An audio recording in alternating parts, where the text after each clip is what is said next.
સાવલીના તાળિયાપુરા ખાતે કન્યા કેળવણી મહોત્સવની ઉજવણી કરવામાં આવી। આ સાથે જ નવીન શાળાના મકાનનું ધારાસભ્ય કેતન ઇનામદારના હસ્તે લોકાર્પણ કરવામાં આવ્યું। સાવલી તાલુકાના તાળિયાપુરા ગામમાં આવેલી પ્રાથમિક શાળા ખાતે શિક્ષણ અને વિકાસનો ત્રિવેણી સંગમ જોવા મળ્યો હતો। અહીં કન્યા કેળવણી મહોત્સવ અને શાળા પ્રવેશ ઉત્સવ 2026ની ભવ્ય ઉજવણી કરવામાં આવી હતી। આ પ્રસંગની સાથે સાથે શાળાના ધોરણ 1 થી 8 માટે નવનિર્મિત અદ્યતન શાળા મકાનનું લોકાર્પણ સમારોહ પણ ઉત્સાહભેર યોજાયો હતો। આ નવીન શાળા મકાનનું લોકાર્પણ સાવલી વિધાનસભા મત વિસ્તારના ધારાસભ્ય કેતનભાઈ ઇનામદારના વરદ હસ્તે રિબિન કાપીને વિધિવત રીતે કરવામાં આવ્યું હતું। કાર્યક્રમની શરૂઆતમાં ઉપસ્થિત મહાનુભાવો દ્વારા દીપ પ્રાગટ્ય કરવામાં આવ્યું। ત્યારબાદ શાળાના સ્ટાફ અને ગ્રામજનો દ્વારા ધારાસભ્ય કેતનભાઈ ઇનામદાર તેમજ તાલુકા પંચાયત પ્રમુખનું પુષ્પગુચ્છ આપીને ભાવભર્યું સ્વાગત કરવામાં આવ્યું હતું।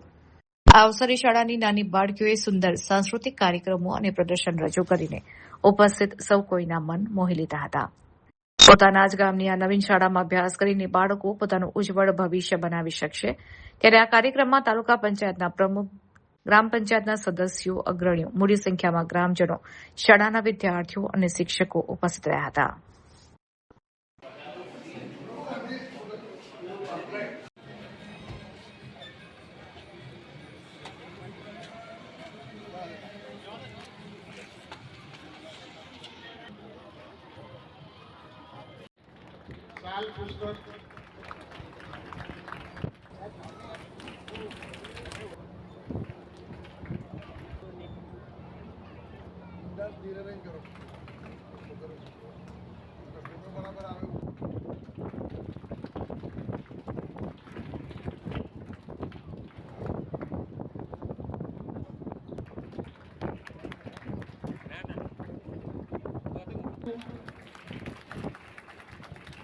અર્જુનસિંહ જિલ્લા શિક્ષક સંઘના એવા અનિલભાઈ, એવી જ રીતે પોઈચા તાલુકા પંચાયતના સદસ્ય ભાઈ શ્રી અનિલ, યુવાનો, માતાઓ, બહેનો અને જેના માટે આપણે સૌ આપણા દેશના વડાપ્રધાન આદરણીય નરેન્દ્રભાઈ મોદી સાહેબ જ્યારે મુખ્યમંત્રી હતા ત્યારથી જ આ શાળા પ્રવેશ ઉત્સવને એક ઉત્સવની જેમ આંગણવાડી, બાલવાટિકા અને ધોરણ 1માં પ્રવેશતા બાળકોને એમનો ઉત્સાહ વધારવા અને શિક્ષણ પ્રત્યે જાગૃતતા લાવવા માટેનો આ અનોખો અભિગમ છે, જે અવિરત ચાલતો આવ્યો છે। આજે મારા સાવલી તાલુકાની અંદર તાળિયાપુરા પ્રાથમિક શાળામાં 1 કરોડ ને 20 લાખના ખર્ચે જે નવી બિલ્ડિંગ બન્યું છે એનું લોકાર્પણ તેમજ શાળા પ્રવેશોત્સવની અંદર આ વિસ્તારના જિલ્લા પંચાયત, તાલુકા પંચાયતના સદસ્યો, સરપંચશ્રી અને આ વિસ્તારના આગેવાનો, મોટી સંખ્યામાં ગ્રામજનો ઉપસ્થિત રહી શાળાના બાળકોનો